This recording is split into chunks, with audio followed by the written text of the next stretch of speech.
when you do have a doctor that puts themselves in your shoes and then also believes you as a mom. You're showing them videos, you're showing them pictures, you're keeping these logs and journals, and you bring all of that as far as an advocacy standpoint to them, and they say, wow, like, you're doing amazing. This is what we want. And then also, again, just to hear like our daughter wouldn't be here by multiple professionals just keeps the hope alive.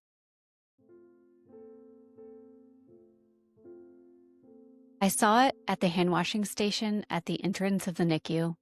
I see it in the playroom during medical play bingo. I see it near the fish tank in the surgery waiting room. There is a powerful unspoken language between two parents who have never met, but know in their deepest soul what the inside of a children's hospital feels like. It is joy and it is grief. It is love and it is fear. It is miracles and it is loss. This podcast exists to tell these stories. I'm Katie Taylor, a very proud child life specialist, and it is my honor to be your host of Inside the Children's Hospital. Hello, my friends. I'm so happy to be with you today. Welcome back to Inside the Children's Hospital. If you're new here, I am Katie Taylor. I'm a certified child life specialist, a mom, and the host of this podcast. And this space exists for one really important reason. And that's to connect families through honest stories. Stories that remind us we're not alone, stories that show us what advocacy really looks like in the healthcare setting, and stories that help us understand how children and families cope inside some of the most complex and emotional healthcare moments. Today's episode is one of those stories and conversations that stayed with me long after we stopped talking. Brittany and I are still talking to this day. You'll get to meet Brittany Gifford. She is a mom, a military spouse, and a medical parent, and someone who brings incredible honesty into what it means to actually walk those halls of the hospital. Her daughter Amelia lives with multiple complex medical conditions, including epilepsy and rare lung disease. They've navigated emergency codes, ICU stays, undiagnosed moments, in addition to a deployment. So she's doing this all of her own and handling her own health experiences and supporting her son, who has his own grief and anxiety with this medical journey. And woven throughout all of this is a story that is so near and dear to my heart. And that's where a child life specialist sat down with Brittany, held her hand, and said, I'm going to walk you through this.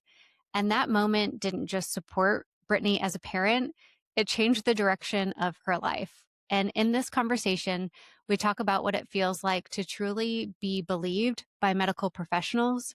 We talk about advocacy and the kind that shows up with journals and videos and gut instincts and courage.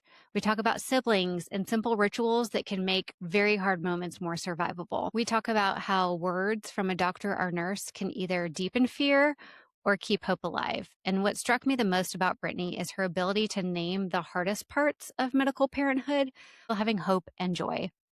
When she speaks about her children, their confidence, their humor, their resilience, there's just a reminder that in the chaos, there is so much connection and so much meaning and so much opportunity to be seen as a human. So if you have ever felt dismissed or unsure or not sure that you're enough as a medical parent, this conversation is for you. If you're a healthcare professional wondering whether your words really matter, this story is for you too. So take a breath with me, settle in, and let's step inside Brittany's story and inside the moments that shaped her family in ways no one ever could have imagined. Here's my conversation with Brittany. I'm so excited to be able to chat with you today. Number one, because we have been Instagram friends, but now we get to be life friends. And there's so much about your journey and the way you share motherhood and medical motherhood in particular, along with your own kind of chronic illness and being a military spouse. There's so much that I admire about you and that I want to learn from you and that I know you have to share with others. So will you please just introduce yourself? Tell us a little bit about you, Brittany, your family, and where y'all are from.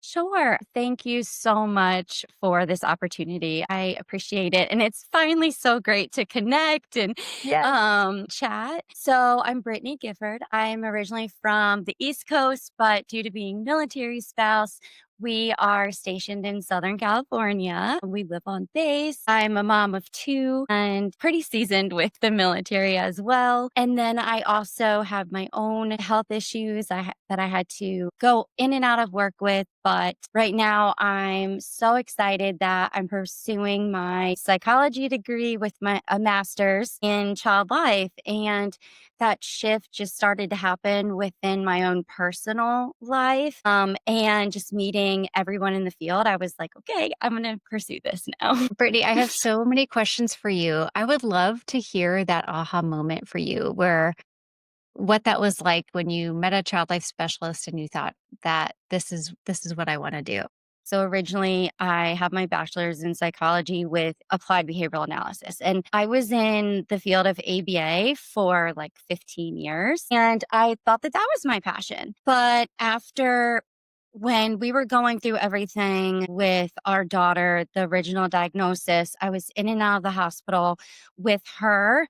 And my husband was deployed as well through 2 different times. One was like a 9-month deployment, and I felt so alone, and there was a child life specialist who walked in my room, and she sat with me, and typically, some of the child life specialists there were they'd hand me a book or give her a few toys, and I was like, "Okay, I can do this from my house."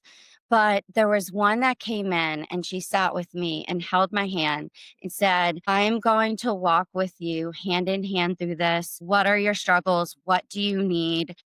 And I said, my son, he's at home. He's in and out of different people's houses right now. How do I explain this to him? How do I explain the grief process with him? I'm grieving, but how do I embrace this moment? I had 100 questions and I was crying. And she came back with literally this amazing toolbox of ideas and books, but just things to do with him and these rituals to embrace life with again in this journey coupled with grief and many unknowns. And I just was like, I want to do this and give back because this moment was everything to me. And so after a year of reflection, I was actually sort of nervous because should I go down the field of child life and worry and deal with some triggering things? But at the same time, I put myself in that parent's shoes and what I would have want to hear. And from trauma to ICU to surgeries to procedures to sibling to deployments, not a lot of child life specialists, at least in our area, know what to say or how to help those families. And that is where I was like, I want to dive into this. I want to do that. I want to change it. And that was everything to me.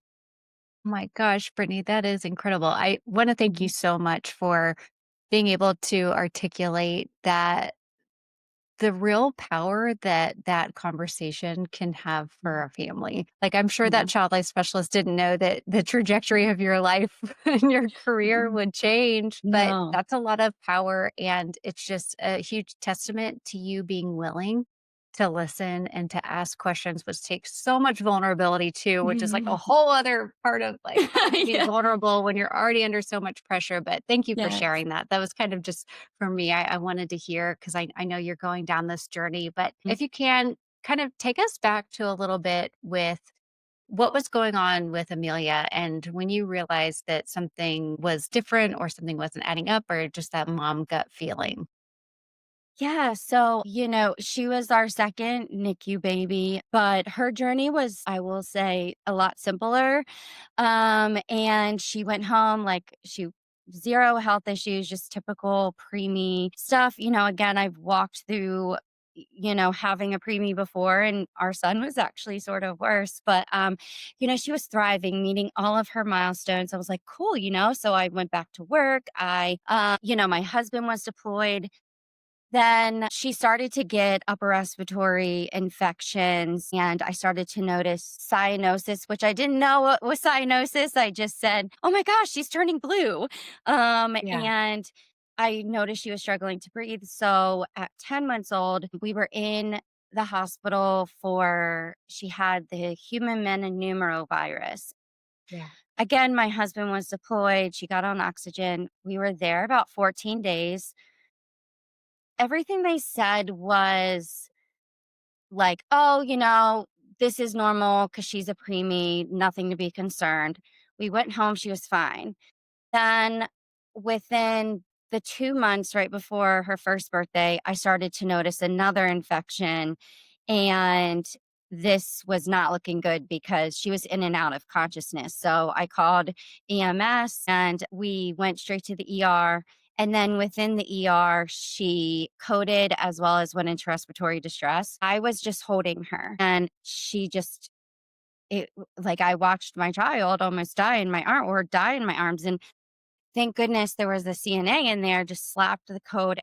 About 20 some people just came in and rushed and took her from me. I was pushed out. And thankfully, like she had to go to the ICU. But then the next day, a hospitalist comes in and was like, "Have you noticed anything?" And I was like, "No, but why did this happen?" And he was like, "I don't know, but you're about to go on a really hard journey because this shouldn't have happened." And again, I didn't know what that looked like. So we get discharged.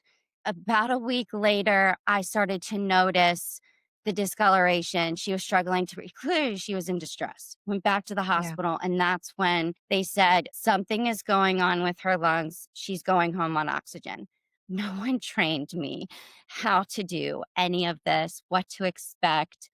I was literally in survival mode. Um, and learning how to navigate this all by myself. I'll fast forward, a year goes by, she's still oxygen dependent. We get a lung biopsy, done after so many tests, and, that's when the confirmation for 3 of the lung diseases, but they didn't know why 2, some of her heart was having some irregulars Yeah. arrhythmias and stuff. So we established care with Stanford as well as the Undiagnosed Disease Network and got genetic testing done. And then I'll give you the diagnosis in a minute, but with that, another year goes by, she's 2, and I started noticing these, it looked like a seizure, but an absent seizure, but also a mini stroke, like one side of her face and body. And I've worked with seizure children who had epilepsy.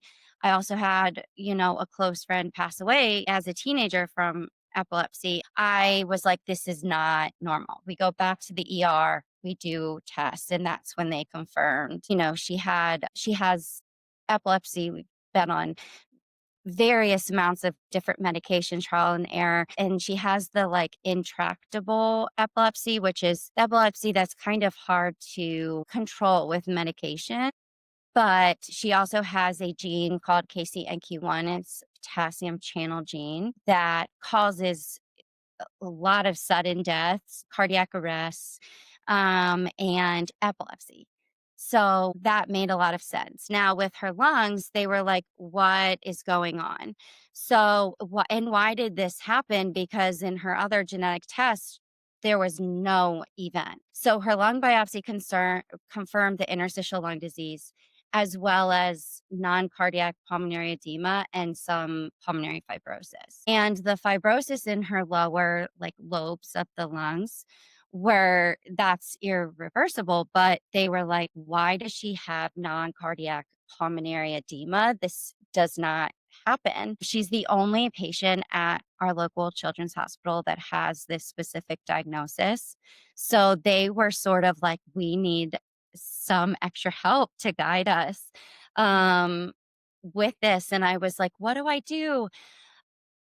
So, with the Undiagnosed Disease Network, we found that there's this gene. It doesn't necessarily cause a direct illness, but it is more of an activation gene within proteins and other body systems that if this gets activated, meaning a turned on switch, it can cause various body systems to completely develop illnesses. And she developed this gene slash on switch in utero and potentially just by herself because I do not have that. Neither does my husband or my son. Brittany, that's a lot to go through. And I'm thinking like the Yes. first 2 years of life and so much of you managing this literally on your By own myself. because your husband was deployed. Hmm. When you think back to that time, like, how did you walk through each day? To be honest with you, I don't know how I did, but there's this resilience inside that I didn't know I had. And you're not really given an option to break down and cry. You can either embrace what is going on and survive, or you just are like, holy crap, I give up. And in at least in my situation, just because he did go on back-to-back deployments. We have limited, family support, and we got established with this one organization, and I will say that moment, it was so sweet. She was embraced as a superhero.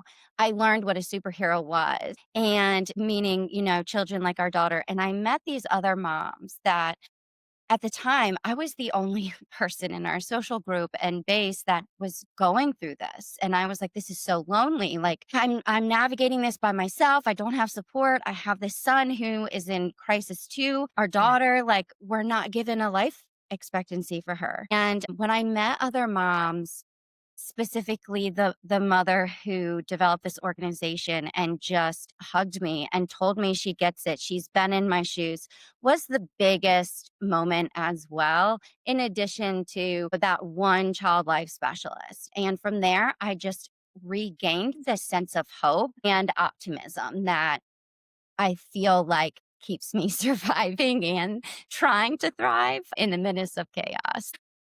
Have you noticed, I guess one of some of the questions that I'm thinking of right now are just thinking back to, like, you spoke about a resilience within yourself that you didn't Mhm. know was possible. How does that make you feel about yourself? It's interesting because I'm in therapy myself, but I'm learning to just be proud of those small wins. When a doctor tells you you weren't her mom, your daughter wouldn't be here. I hold on to that daily. And what I mean by that is going through my own unexpected illnesses. I prayed so hard that none of our children would struggle and that my story would simply just be a teaching tool of like, hey, despite our body sometimes not working and failing, we can still achieve everything we want. And having that mindset I developed in my own journey before becoming a mom, I feel like has worked in my favor to be her mom because we don't treat her different. If she wants to run around one day, she can, and she doesn't care what she's attached to a machine all the time. This little girl who has the most confidence in the world, and I hear you did that for her has helped me learn, wow, like I am stronger than I ever knew that I could be because I didn't really think much of myself, to be honest with you. Like, I just thought I was some ordinary mom and military spouse. But when you go through these life and death situations and you are tested with every adversity, you do learn to just naturally dig deep and embrace those small wins that are amazing confidence and hearing what professionals are seeing you do is like every compliment I can hold on to.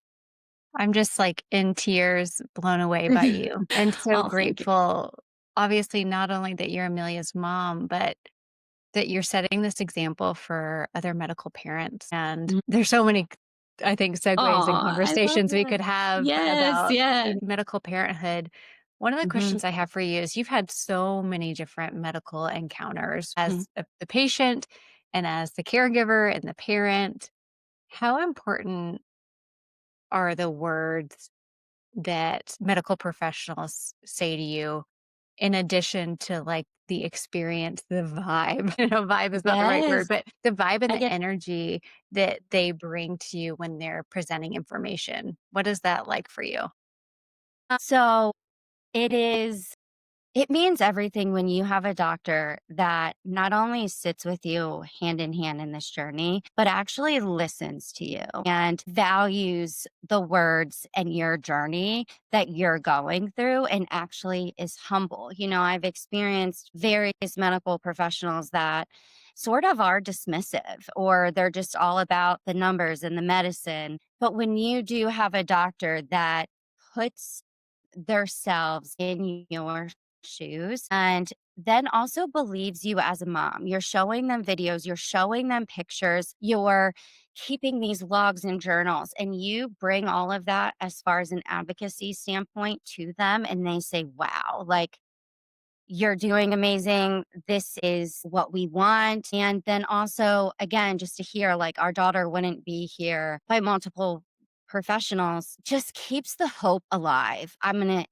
It keeps like, wow, I'm actually doing something that isn't just surviving. I am doing something that is also her voice and it's getting seen and it's keeping everyone alive. But at the same time, I'm like, wow, this is the hope that I need to keep carrying when a professional says any of that to me and to our daughter. And I'll say this too, I think I learned the difference within professionals in the field, especially doctors. I actually grew up with a dad who struggled with severe type 1 diabetes and kidney disease. And he also had trigeminal neuralgia and he had brain surgery with Ben Carson. And when he went under, I was a child, and he gave me a little note. I actually have it framed in my house. It says, "Think big." And he wrote a book about it. He did his autograph, and he had me, my brother, and my mom pray over my dad's head right before he went in the operating room. And that moment was like, this is what all doctors need to do is put themselves seeing these children scared to death, not knowing what to expect, this mom that is trying to navigate, and my dad scared too. And he took that time right before the operation to give my brother and I that hope and to pray and teach us what optimism and strength look like. So then when I was going through my own journey, I saw my dad nonstop give up. He lived an amazing life despite so many uncertainties. I use that as my role model as well, but I also used that moment with Ben Carson on how to navigate these professionals. What a profound moment and setting the bar high for Mhm. what's Yeah. possible when it comes to compassionate care, and that it's not just numbers and data and medications and treatment plans, but it's Mhm. this true human connection. And what if you would have just skipped over that ritual that day with your family? It's like I Uh, feel like there's so many medical professionals that hold so much power for good, mhm. and Yes. how Mhm. amazing that is.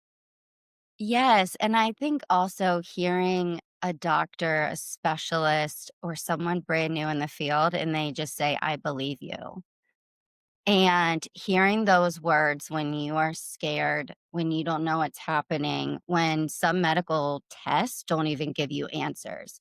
But when the doctor themselves say, "I believe you, we're going to find out what's wrong, we're going to treat you," that is the most powerful thing you can give to any patient and a child. And now a word from our amazing sponsors. For 8 years, Healthwell, an organization that provides financial support to help families cover the out-of-pocket costs for critical medications, kept Alicia's family afloat as they learned to navigate the overwhelming costs of chronic illness. When a child is facing a serious medical condition like Alicia's daughter, families shouldn't have to choose between paying for everyday expenses and getting the life-saving treatments their child needs. And that's where Healthwell Foundation steps in. Healthwell provides critical grants to help with things like co-payments, deductibles, health insurance premiums, and so much more. And through their Pediatric Assistance Fund, Healthwell is committed to making sure kids under 18 can access the medications, therapies, medical devices, and even transportation required for their care. Right now, this fund is temporarily paused because resources are limited, but your support can help reopen it. And for families who rely on it, the impact is nothing short of life-changing. When Alicia's daughter Karis was diagnosed from her first hospital stay, Alicia went to the pharmacy to pick up her medications. She was completely caught off guard by the $600 they had to pay for her daughter's life-saving medications. She applied for a grant through Healthwell Foundation, and they became a life preserver after her daughter Karis was diagnosed with type 1 diabetes. Alicia and Karis' story is just one example of the hope and relief this fund provides to families when they need it most. Learn more at www.healthwellfoundation.org. Donate directly to the Pediatric Assistance Fund and help reopen it for the families who are waiting. Together, we can make sure no family has to worry about the financial burden of life-saving medications for their child.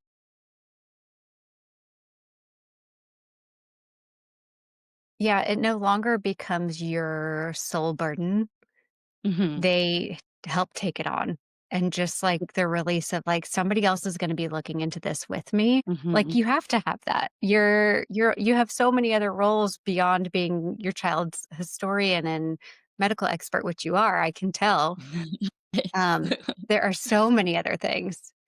Mhm. At the beginning, you mentioned a little bit about your son and being kind of in this unique situation, that it wasn't just that he Mhm. got to be home with the other parent or caregiver while you guys swapped out and there was a little bit of normalcy, but he truly was having to stay with other friends and neighbors. What are Mhm. some of those tools in the toolbox that child life specialists gave you that actually worked for him? And if you can help us understand his age a little bit too, so we can learn. Yeah, so I actually started to notice some more extreme behaviors with him when he was around age 5. He's 7.5 now. He has to say 7.5. It's not 7. And, I had tried everything that I could ABA wise on him, but I noticed this grief with him that I just was like, he's 5, he couldn't even be in his own body. I had him in occupational therapy, speech therapy, and then we embarked on play therapy, but everyone was hitting these brick walls. And when I met with that child life specialist, she just said he is also grieving and his nervous system is wild right now because he doesn't know how to process the emotions and his environment. And that is actually something I needed to learn to do was put myself in his shoes. And he couldn't he's in this world where he doesn't have a lot of control. He's dealing with these uncertainties at any given point. He doesn't know who's going to pick him up. So I wanted to give him something that is routinely that he can expect, that's predictable, and that is also something that he can control for an uncontrollable moment. So, one thing that works amazing is it's kind of silly, but it works for both of them and also embraces their sibling bond. She was like, "Do they like hide and seek?" And I was like, "Oh, they love hide and seek." Well, so now it could be an emergency, an MRI, a hospital stay. He finds Amelia's favorite toy or one of her favorite toys. It could be a simple little koala bear, or it can be a stuffed animal or a doll. And he hides it in the house and somewhere, like sort of like a hide and seek game. So sometimes he'll put it behind a lamp, or depending on how we're like, "Hey, she's gonna be a little tired, so maybe pick a spot that she can see a little bit to help her out." Or sometimes she's coming out with a lot of energy, so pick a hard spot. And that is something he's like, "Oh, I get to play hide and seek." And this is a predictable thing that we do for him that is every single medical event. And so the most recent one was actually in the end of April.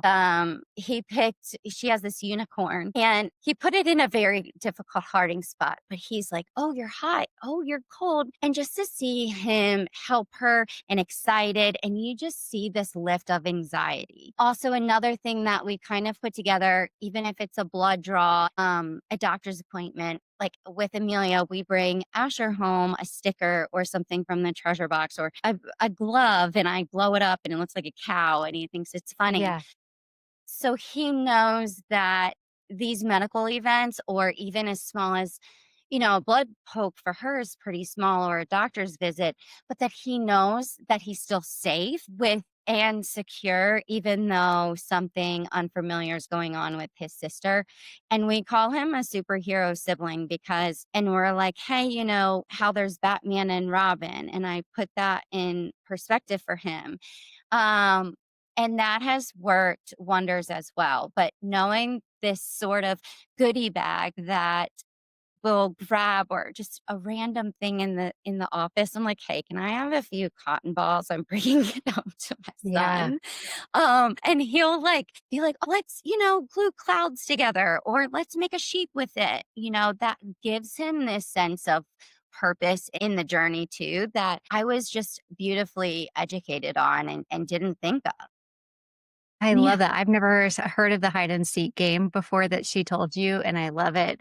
And I think what we Mhm. can do is maybe think that these things have to be big, grand gestures that are really complex, and we have to get out the glitter. And it's like, no, it does Mhm. not have to be so complex. It can be so simple. One of the things I love doing is that, especially when there's so many different medical experiences, or perhaps like a baby's in the NICU and mom has to leave all the Mhm. time, is having the sibling pick out a book that mom brings Mhm. every single time. And you take a picture of the patient in the hospital with the book that the sibling picked out. And it's like, that's so simple, but it's the Mhm. connection and the ritual and the, like, security. This is gonna happen every single time, or as much as it Mhm. possibly can, that it can change the game. Yes, and he will too, like, if it's an emergency and we need to, like, I didn't have a bag of clothes and Amelia doesn't. Him and my husband, he likes to pick out, she likes her Elsa dress, she likes this, and just putting that together for her. He'll make a picture, or he even will do, like, a funny prank that if she opens up when she's starting to feel good, like her backpack, there'll be like a silly, like, we have like a whoopee cushion and Yeah. so, that boys are into, but he's like, I just need to make her laugh, to give him some laughter in the midst of chaos too, that we just didn't think about. So, And it probably makes you laugh too, right? mhm, mhm. Like, that's And so funny. it is like the simple things because when you are in the midst of surviving and you're like this flight or flight response and you can't think straight, having just one thing stick, I think helps the siblings and in the journey too, because they're a big part.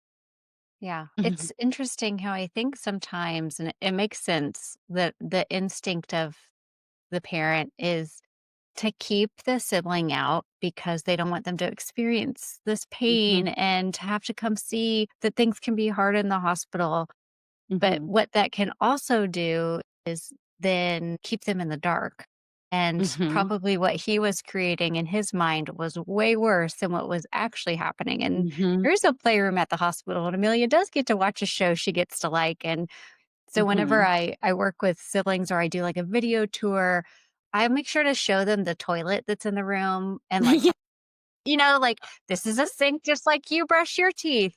Because Mhm, sometimes if you're not able to physically see it, it can be like, what is mhm. actually happening there? When are they coming home? And Yes. what you're saying is that they know Amelia has to get a blood draw, but he gets a sticker afterwards. Like, those Mhm. things make a big difference. Yes, and Amelia now will even ask, she picked out a rubber band, that gives you a tight squeeze around the arm, like the rubber band, and she's like, "Oh, it's red. Can I bring this home? My brother likes red." And he was like this big thing and he loved it. And I will say including the siblings with the change in medical equipment or cheering them on when painful stickers, meaning Amelia doesn't like when there's like EKG leads. And he will help take her EKG leads off and she's like, "No, Bubba do it. Like I want Yeah. Bubba to do that." And that seeing him, he's like, "Yeah, I'm a leader. I get to take this off. I help you do."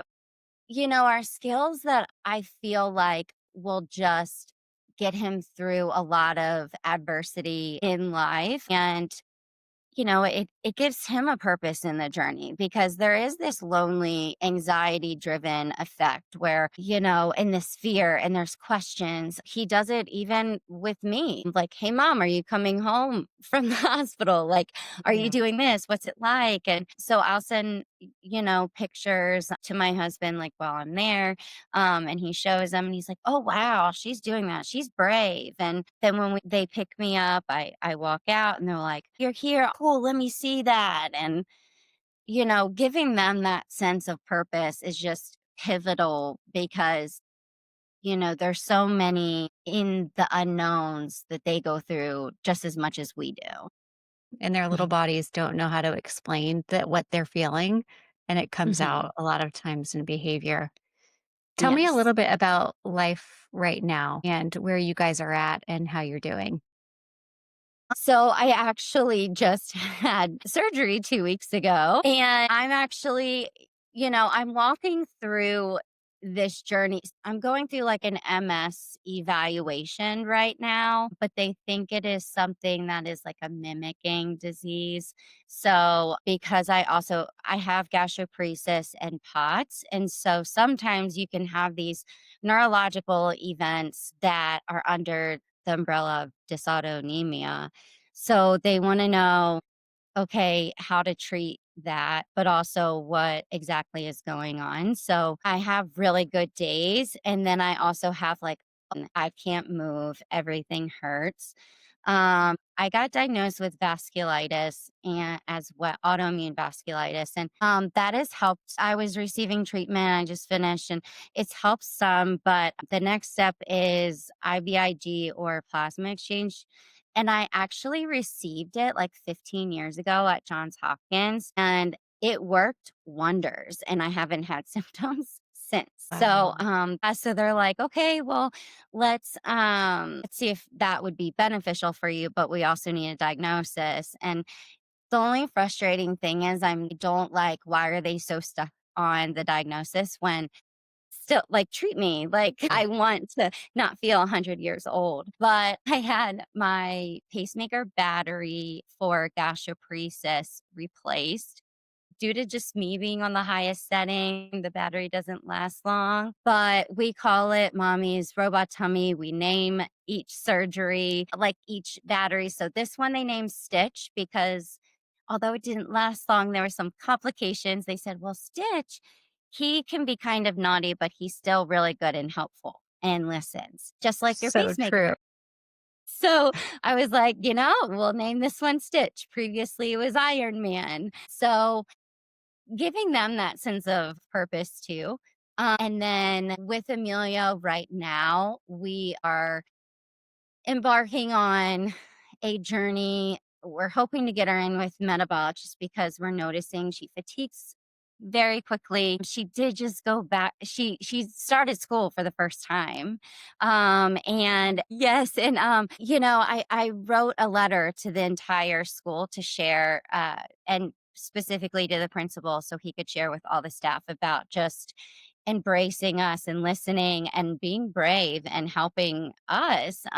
But they even notice at school her energy level, and they put her in her wagon, and we're slowly weaning her into longer days, but she loves it. She's making a ton of friends. She was talking like 80% within AAC, and now she doesn't even use it. She presented yesterday some things that were about her, which are things that she likes, things she's done, what she wants to be when she grows up, and did it all unprompted, stood up there with confidence, her oxygen, and just was like, "Yeah, I want to be a zookeeper and I like princesses." And, and her teacher has just, everyone's just been moved by her. They're like, "Oh, nothing is stopping her. She is just on the go." But they do notice, her fatigue and she's having these abnormal movements, and they're not tics.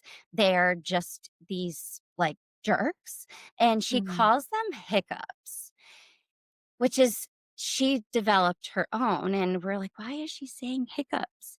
Yeah. And we realized, oh, she's realizing something in her body she cannot control.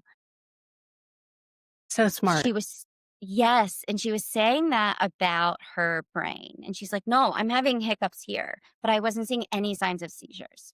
So during the most recent hospital stay, they were like, "Yeah, she didn't have any seizures, but she's clearly having something neurologically go on. But what is that? Is it neurometabolics? Is it metabolic because her blood work and urine is showing that?"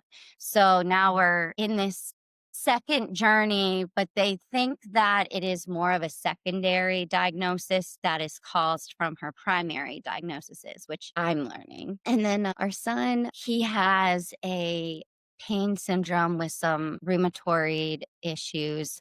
Hopefully, he can outgrow, which was music to my ear. So Yeah. we actually have him now with a children's hospital pain management program that he talks to a pain psychologist. And I'm learning a lot from that on how to help kids with pain in a medication needed. He's doing tackle football regardless of being in pain.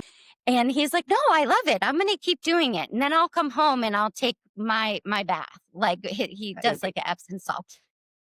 All right. It's reminding me, I did an interview once, and she's the executive director for the CHYP CHIP, Center for Healing and Youth Pain. And her son had I think a similar rheumatoid diagnosis growing up in a ton of pain, ended up playing in the NFL. I'd Yeah. love to talk to her. Yes. Yes, yes, yes. So I'll I will keep. send you that podcast after. I'm like, this is I love this. You'll love her. And they have amazing Oh, free resources for families all of the time, send you art supply. Like they're amazing. I So love that. connect Yes. with them for sure and send you the episode. But I love. and this is why sharing is so important. Mhm. Like why talking about what's happening and because other families are going through it too. And my last question for you is always my favorite question. And I want to know your favorite part of being Amelia and Asher's mom.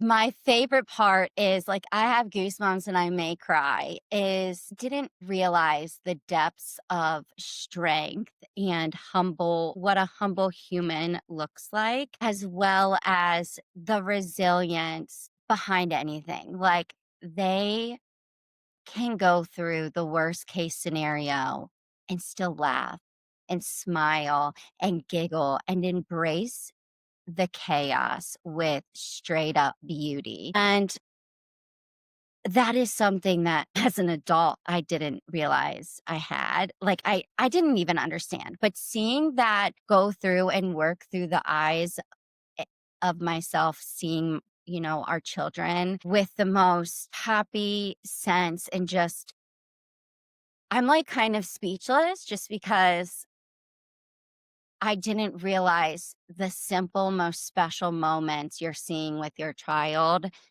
in the midst of chaos and still enjoying life has just made me the most proud mom of who they are as humans. That things can just, from saying goodbye to dad for a long deployment and to embracing, something really scary. They are the biggest cheerleaders in life. And that is something that I'm just beyond proud of other than who they are as humans, but just seeing the most simple things in life be the most joyous things in the midst of chaos and other than all their amazing little qualities that they have. But I will just say it is a powerful thing when you're all in the hospital, you're so scared and your kids are just singing, clapping, cheering each other on. And you are scared as a parent, but just learning and sitting and walking with these kiddos has been the most proud moments that I've also had in the most scariest times. Well, you are so amazing. And I couldn't help think of the similarities that you have with your kids when you're talking about them. And like as an outsider, I see in you. Especially, Oh, like, when you're talking about, like, her teacher saying, like, "Nothing's gonna stop her, she may be tired," and I'm like, "That's you, love." yes. And I do say, again, that's where I go back to these flashbacks of what these professionals say of she wouldn't be alive. Like she's going to be 5 and we were told she wouldn't even make it past 3. And so to see her just embrace life in the unknown while having the biggest smile on her face, I'm like, how can you not be proud of that as a mom Mm. who is almost 5 and could care less what people think or if kids ask questions? She's like, "Oh, it's my helper. You like my stickers?" Yeah. Yeah. Same with our son. He will be like, life's unfair and this isn't fair. And I am so quick to just he loves when I empathize with him and I get in his shoes. And I was like, you know what? I grew up watching a dad who was sick and I was so mad. I was frustrated, I was alone. And he was like, yeah, I feel that too. He's like, I'm not mad at you. I'm mad at what happens to you. And that is so powerful, especially for a 7-year-old to say and learn. Same thing with his sister. He has all of these layers of grief, but also he's like, but she doesn't care. She lives life. And I'm like, that's what we have to hold on to in these very scary moments and also in these very moments where you're mad and sad at the same time, but to fast forward and see, well, wait a second, she's so happy right now. And that's how we can remind ourselves to get through these times. And I think just providing the kids with the layers of empathy and understanding and putting yourselves in their shoes while saying like, hey, you're not alone. Like I went through this too. My husband was a military kid and so he's able to help our kids with the military side and having both him and I do that as a duo on many different journeys to help our kids, I feel like has also just helped them build that resilience and strength to get through anything. It's amazing. Would you leave us with some of your favorite resources and then Mhm. also a place where families and other parents who are listening can follow along with you? Sure. So my favorite resources, I love your everything on your site. It has helped me learn the language to use as well. And, I'll say, the child life on call. Um, Thank you. and And I'll say, we're established with the Live Like JoJo Foundation, which has just provided me this sense of you're not alone, we get it, and non-judgmental space. And while embracing your kids at the same time, and I learned that through a lot of them, especially JoJo's mom, Monica. And I'll also say I've referred to for pediatric pain. I believe it's the Meg Foundation. The Nick Foundation, yes, we love them. Yes. Okay. So having a poke plan. When I found this, I was like, I love it. There's so many resources with her that I love. There's the Child Life Mom. Uh, Yes. um, Yeah, that's yes, perfect. yes, and then I also love the Brave Bears Club with epilepsy. Yes. Yes. Yes. So they've just even going on their Instagrams and looking at their information, that whole community has just kind of helped me. And then I'm when life gives lemons because I'm not going to say we make lemonade all the time, but sometimes we just throw those sour lemons at things. So I wanted to make that open ended because you could do anything with life's lemons. My gosh. Well, I adore you and I'm so grateful to you. And please tell Asher and Amelia and your husband, thank you for letting me have you for an hour. It's been Oh, so thank wonderful getting to know you and can't you wait to too. continue to watch and support you. So thank you. Thank you so much. I appreciate this, and it's been amazing to connect with you. For those of you who are joining us today, I am not a doctor. I'm not a therapist. I am a child life specialist. And the suggestions and tips and resources that I talk about with parents on this podcast may be great for you and they may not be right for you. So, the most important person you can talk to about getting support is your care team, your doctor who knows your story and your child's story. So, regardless of maybe what I mention or what other families mention here, we're not licensed therapists, we're not doctors. We're having a conversation about what the parenting journey has been like. So please keep that in mind as you listen today.